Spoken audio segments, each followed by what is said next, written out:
എല്ലാവർക്കും നമസ്കാരം. ഞാൻ സരിത മഹേശ്വരൻ. ഇന്ന് ശ്രീകൃഷ്ണവിലാസ മഹാകാവ്യത്തിന്റെ 6ാമത്തെ സർഗത്തിലെ 7, 8, 9 എന്നീ ശ്ലോകങ്ങളാണ് നമ്മൾ പഠിക്കാൻ പോണത്. 3 ശ്ലോകങ്ങളിലും അനുഷ്ടുപ്പ് വൃത്തം തന്നെയാണുള്ളത്. ഇന്ദ്രനു വേണ്ടിയിട്ട് വളരെ വിസ്തരിച്ചൊരു യാഗം ചെയ്യാൻ പുറപ്പെടുകയാണ് ഗോകുലത്തിലെ ജനങ്ങളൊക്കെ തന്നെ. അതിനുള്ള തയ്യാറെടുപ്പുകൾ, അതിനു വേണ്ടിയിട്ടുള്ള വസ്തുവകകൾ ഒരുക്കുക, അങ്ങനെ പലതും ചെയ്തുകൊണ്ടിരിക്കുകയായിരുന്നു ഗോപന്മാരെല്ലാവരും തന്നെ. ഉണ്ണികൃഷ്ണൻ ഇതൊക്കെ കാണുന്നുണ്ട്, ശ്രദ്ധിക്കുന്നുണ്ട്. എന്നിട്ട് അച്ഛനോട് ചെന്ന് ചോദിക്കുന്നതാണ് സന്ദർഭം. ഇന്നത്തെ ശ്ലോകത്തിൽ ആ ഒരു വിഷയമാണ് പറയണത്. നമുക്ക് ആദ്യം 7ാമത്തെ ശ്ലോകം നോക്കാം. ഇതി സ്ഫീതജനാനന്ദേ പ്രവൃത്തേ വാസവോത്സവേ അജാനന്നിവ ഗോവിന്ദോ നന്ദഗോപമഭാഷത. ആദ്യം പദച്ഛേദം നോക്കാം. ഇതി സ്ഫീതജനാനന്ദേ പ്രവൃത്തേ വാസവോത്സവേ അജാനൻ ഇവ ഗോവിന്ദ നന്ദഗോപം അഭാഷത. ഇതാണ് പദച്ഛേദം. വളരെ ചെറിയ വരികളാണ്, അതുകൊണ്ട് തന്നെ വാക്കുകളും ചെറിയ ചെറിയ വാക്കുകളാണ്. അർത്ഥം വേഗം മനസ്സിലാക്കാനും സാധിക്കും. ഇവിടെ പറയാണ് ഇതി, ഇപ്രകാരം. കഴിഞ്ഞ ദിവസം നമ്മൾ കണ്ടു, പലതും ചെയ്തുകൊണ്ടിരിക്കുകയാണ്. തൈര് കലക്കുകയാണ്, വെണ്ണ ഉരുക്കുകയാണ്. അതിന്റെ വാസന കാറ്റത്തൊക്കെ ആ അമ്പാടിയിൽ മുഴുവനും പരന്നിരുന്നു. അങ്ങനെയൊക്കെയുള്ള ഭാഗങ്ങൾ നമ്മൾ കണ്ടതാണ്. അപ്പോ ആ സമയത്ത് അതൊക്കെ കണ്ടിട്ട് ഇതി സ്ഫീതജനാനന്ദേ വാസവോത്സവേ പ്രവൃത്തേ സതി. സ്ഫീതജന ആനന്ദം. സ്ഫീതം എന്ന് പറഞ്ഞാൽ വർദ്ധിച്ചതായ, പ്രവൃദ്ധമായ ജനങ്ങളുടെ ആനന്ദം. ജനങ്ങളുടെ ആനന്ദം ഇങ്ങനെ വർദ്ധിച്ചു വന്ന് അങ്ങനെയുള്ളതായ ആ വാസവോത്സവത്തിൽ, വാസവൻ എന്ന് പറഞ്ഞാൽ ഇന്ദ്രനാണ്, ഇന്ദ്രന്റെ പേരിലുള്ള, ഇന്ദ്രന് നൽകുന്ന ബലി, അങ്ങനെയുള്ളതായ ആ യാഗമാകുന്ന ഉത്സവത്തിൽ അത് വർദ്ധിച്ചു വന്നുകൊണ്ടിരിക്കുമ്പോൾ, പ്രവൃത്തേ, അതിനുള്ള ഒരുക്കങ്ങളൊക്കെ ഇങ്ങനെ ആയിക്കൊണ്ടിരിക്കുമ്പോൾ ഭഗവാൻ എന്താ ചെയ്തത്? ഗോവിന്ദ ഗാം വിന്ദതി ഇതി ഗോവിന്ദ. പശുക്കളെ അല്ലെങ്കിൽ ഭൂമിയെ ഒക്കെ സംരക്ഷിക്കുന്നവനെയാണ് ഗോവിന്ദൻ എന്ന് പറയുന്നത്. ആ ഗോവിന്ദൻ ഉണ്ണികൃഷ്ണൻ അജാനൻ ഇവ, അജാനൻ ഇവ, അജാനൻ എന്ന് പറഞ്ഞാൽ അറിയുന്നില്ല എന്ന മട്ടിൽ. ശരിക്കും ഇതെന്താണ് ചെയ്യാൻ പോണത് എന്നൊക്കെ ഉള്ളത് ഭഗവാൻ അറിയാം. എന്നാലും ഒരു കുട്ടിയാണല്ലോ, നന്ദഗോപരുടെ പുത്രനാണല്ലോ. അപ്പൊ അതുകൊണ്ട് എനിക്കൊന്നും എന്താ ഇത് മനസ്സിലാവണില്ല എന്ന് കാണിക്കാൻ വേണ്ടിയിട്ട്, അതാണ് അജാനന്നിവ നന്ദഗോപം അഭാഷത. നന്ദഗോപരോട് പോയിട്ട് ചോദിച്ചു. അച്ഛനോട് ചോദിക്കുകയാണ്, എന്താണ് ഇവിടെ നടക്കുന്നത്, ഇതൊക്കെ എന്താണ് അച്ഛ എന്ന് ചോദിക്കുകയാണ്. ഒരു കുട്ടി കൗതുകത്തോടു കൂടി പോയി അച്ഛനോട് ചോദിക്കുകയാണ് ചെയ്യണത്. അത് എന്താണ് ഇവിടെ നടക്കണത് എന്നൊക്കെ ഉള്ളതാണ് അത് അടുത്ത ശ്ലോകത്തിലാണ് പറയണത്. നമുക്ക് 8ാമത്തെ ശ്ലോകം നോക്കാം. അയം പ്രമുദിതാശേഷജനസ്താതമഖോ മഹാൻ കിം നാമ കിം ഫലഃ കാവ ദേവദാസ്യ നിവേദ്യതാം. ആദ്യം പദച്ഛേദം പറയാം. അയം പ്രമുദിതാശേഷജന താത മഖ മഹാൻ കിം നാമ കിം ഫലഃ കാവ ദേവതാ അസ്യ നിവേദ്യതാം. ഇവിടെ നന്ദഗോപരോട് ഉണ്ണികൃഷ്ണൻ ചോദിക്കുകയാണ്, ജനങ്ങളൊക്കെ നല്ല ആണല്ലോ. ഹേ താതാ, പ്രിയപ്പെട്ട അച്ഛ, ഇവിടെ എന്താ നടക്കാൻ പോണത്? പ്രമുദിത അശേഷജന. അശേഷജനം എന്ന് പറഞ്ഞാൽ സകല ജനങ്ങളും, അമ്പാടിയിലെ സർവരും തന്നെ. അവരെല്ലാവരും എങ്ങനെയാണ്? പ്രമുദിതരാണ്, വളരെയധികം സന്തോഷമുള്ളവരാണ്. മുദിതര് എന്ന് പറഞ്ഞാൽ തന്നെ, മുദിതാഹ എന്ന് പറഞ്ഞാൽ തന്നെ നല്ല സന്തോഷമുള്ളവരെന്നർത്ഥം. പ്രകർഷേണ മുദിതാഹ, നല്ലവണ്ണം സന്തോഷത്തോട് കൂടിയിട്ടാണ്. ഒരു ആഘോഷം പോലെയാണ്. യാഗമാണെങ്കിലും എല്ലാവരും കൂടി ചേർന്നുകൊണ്ട് ഒരു ആഘോഷമായിട്ടാണ് നടത്തുന്നത്. അതുകൊണ്ട് ആ യാഗത്തിന്റെ സ്വഭാവമാണ് ഇവിടെ പറയുന്നത്. പ്രമുദിത ആശേഷ ജന, ഏകവചനത്തിലാണ്. താദൃശ മഖ, അങ്ങനെയുള്ളതായ ഒരു മഖം, യാഗം. എല്ലാ ജനങ്ങളും സന്തോഷത്തോടു കൂടിയിട്ട് വലിയൊരു യാഗം, മഹാൻ മഖ അയം. ആ കാണുന്നത് എന്തിനായിട്ടാണ് ഇവർ ഉത്സാഹിക്കുന്നത്? മഹത്തായിട്ടുള്ള, വളരെ ശ്രേഷ്ഠമായിട്ടുള്ള, വളരെ മൂല്യമുള്ളതായ ഒരു യാഗം നടത്താനാണ് എല്ലാവരും ഇവിടെ കൂടിയിരിക്കുന്ന എല്ലാവരും, സർവ്വജനങ്ങളും സന്തോഷത്തോടു കൂടിയിട്ട് പുറപ്പെട്ടിരിക്കണതെന്ന് തോന്നുന്നു.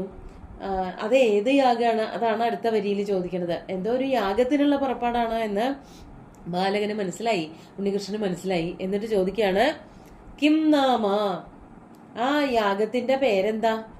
കിം ഫല, കിം നാമ, കിം നാമ മഖ, കിം ഫല മഖ. ആ മഖം എന്ത് പേരുള്ള മഖമാണ്, എന്ത് പേരുള്ള യാഗമാണ് നടക്കുന്നത്? പലതരത്തിലുള്ള യാഗങ്ങളുണ്ടല്ലോ.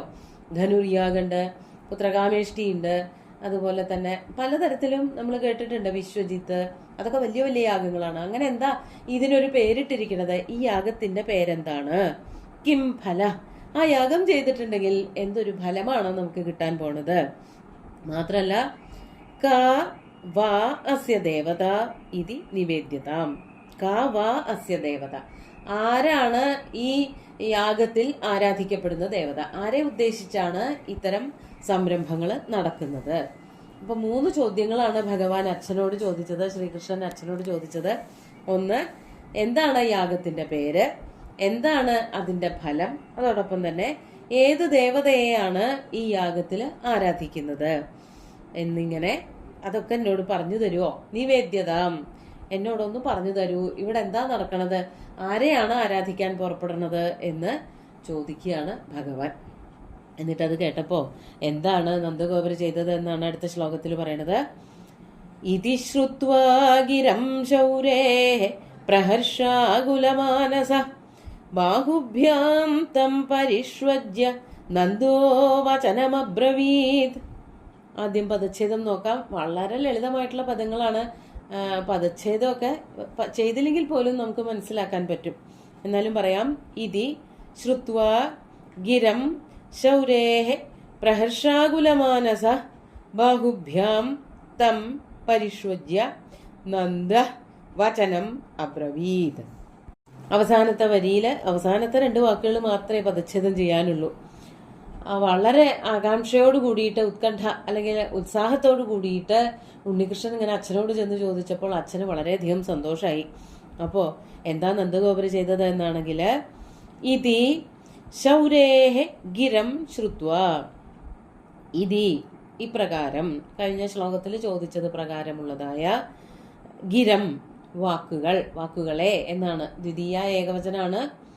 നമ്മൾ മലയാളത്തിലെ വാക്കുകൾ എന്നേ പറയാറുള്ളൂ. വാക്കുകൾ ആരുടെ വാക്കുകളാണ്? ശൗരേഹ ഗിരം ശ്രുത്വ, ശൗരിയുടെ, ഉണ്ണികൃഷ്ണന്റെ വാക്കുകൾ കേട്ടിട്ട് നന്ദഗോപര് എന്തായി തീർന്നു? പ്രഹർഷാകുലമാനസ, വളരെയധികം സന്തോഷമായി. ഉണ്ണി ഇങ്ങനെയൊക്കെ വന്ന് ചോദിക്കുന്നുണ്ടല്ലോ, കാര്യങ്ങളൊക്കെ അറിയണം എന്ന് ഉണ്ണിക്കണ്ണന് മോഹമുണ്ടല്ലോ. എന്തായാലും നല്ല കാര്യം തന്നെ. അതാണ് പ്രഹർഷം കൊണ്ട് ആകുലമായ മനസ്സോടു കൂടിയവൻ, വർദ്ധിച്ച ആനന്ദത്തോടു കൂടിയ ഒരവസ്ഥയിലായിരുന്നു നന്ദഗോപര്. ഒന്നാമത് യാഗം നടത്തുന്നതിന്റെ സന്തോഷമുണ്ട്, പിന്നെ ഉണ്ണികൃഷ്ണനും മറ്റു ഗോപന്മാരും ഒക്കെ ഇതാ അന്വേഷിക്കണതിന്റെ സന്തോഷം വേറെയും. അപ്പോ ആ സന്തോഷത്തോടൊക്കെ കൂടിയിട്ട് നന്ദഗോപർ എന്താണ് ചെയ്തതെന്നറിയോ? തം ബാഹുഭ്യാം പരിഷ്വജ്യ, വേഗം തന്നെ കുട്ടനെ കൈകൊണ്ട് 2 കൈ കൊണ്ടും അങ്ങോട്ട് മാടി അടുത്ത് പിടിച്ചിട്ട്, കെട്ടിപ്പിടിച്ചിട്ട്, മാറോട് ചേർത്ത് പിടിച്ച് അല്ലെങ്കിൽ മടിയിലിരുത്തിയിട്ട് മുഖത്തേക്ക് നോക്കിയിട്ട് ഇങ്ങനെ കാര്യങ്ങൾ പറയാ. കൊഞ്ചിച്ച വാത്സല്യത്തോട് കൂടിയിട്ട് നന്ദഗോപരെ ഉണ്ണികൃഷ്ണനോട് പറയാൻ തുടങ്ങി. പറയാണ്, അതാണ് തം ബാഹുഭ്യാം പരിഷ്വജ്യ, ഉണ്ണിക്കണ്ണനെ ബാഹുഭ്യാം 2 കൈ കൊണ്ടും പരിഷ്വജ്യ കെട്ടിപ്പിടിച്ചിട്ട് അങ്ങോട്ട് വാരി പുണർന്നിട്ട് നന്ദഗോപര് വചനം അബ്രവീത്, ഇപ്രകാരം പറയാൻ തുടങ്ങി. അപ്പോൾ എന്താണ് പുറപ്പെടുന്നത്, എന്താണ്, ഏത് യാഗമാണ്, ആരെയാണ് സ്തുതിക്കുന്നത് എന്നുള്ളതൊക്കെ അടുത്ത ദിവസം അടുത്ത ശ്ലോകങ്ങളിൽ നമുക്ക് കാണാൻ പറ്റും. ഇന്നത്തെ ഈ ശ്ലോകങ്ങൾ ഒന്നുകൂടി ചൊല്ലി നോക്കാം. ഇതി സ്ഫീതജനാനന്ദേ പ്രവൃത്തേ വാസവോത്സവേ അജാനന്നിവ ഗോവിന്ദോ നന്ദഗോപമഭാഷത അയം പ്രമുദിതാശേഷജനസ്താതമഘോ മഹാൻ കിം നാമ കിം ഫലഃ കാവാ ദേവതാസ്യ നിവേദ്യതാം. ഇതി ശ്രുത്വാ ഗിരം ശൗരേ പ്രഹർഷാകുലമാനസ ബാഹുഭ്യാം തം പരിഷ്വജ്യ നന്ദോ വചനമബ്രവീത്. അങ്ങനെ ഈ 3 ശ്ലോകങ്ങളിലും അച്ഛൻ്റെയും മകൻ്റെയും സംഭാഷണമാണ് വർണ്ണിച്ചിരിക്കുന്നത്. നല്ല ഭംഗിയുള്ള 3 ശ്ലോകങ്ങൾ, വളരെ ലളിതമായിട്ടുള്ള ശ്ലോകങ്ങൾ. കഴിഞ്ഞ ദിവസം ശ്ലോകത്തിൻ്റെ വൃത്തത്തിനെ പറ്റി പറഞ്ഞപ്പോൾ തെറ്റുപറ്റി എന്നറിഞ്ഞു. ഈ ഒരു സർഗം മുഴുവനും തന്നെ, അതിൽ അവസാനത്തെ ശ്ലോകം ഒഴികെ ബാക്കി എല്ലാം തന്നെ അനുഷ്ടുപ്പ് വൃത്തത്തിലാണ്. കഴിഞ്ഞ സർഗത്തിൽ മുഴുവനും അധികവും ഉപജാതി വൃത്തമാണ് വന്നതെന്നുള്ളത് കൊണ്ട് അത് തെറ്റിപ്പറഞ്ഞു. അത് ഉപജാതി വൃത്തമല്ല, അനുഷ്ടുപ്പ് തന്നെയാണ് എന്ന് ഒന്നുകൂടി ഓർമ്മിപ്പിക്കട്ടെ. സുന്ദരമായിട്ടുള്ള ഈ 3 ശ്ലോകങ്ങളും ഭഗവാന്റെ കാൽക്കൽ അർപ്പിച്ചുകൊണ്ട്, ഗുരുവായൂരപ്പനെ സാഷ്ടാംഗം നമസ്കരിച്ചുകൊണ്ട് എല്ലാവർക്കും ശുഭദിനം നേർന്നു നിർത്തട്ടെ. നന്ദി.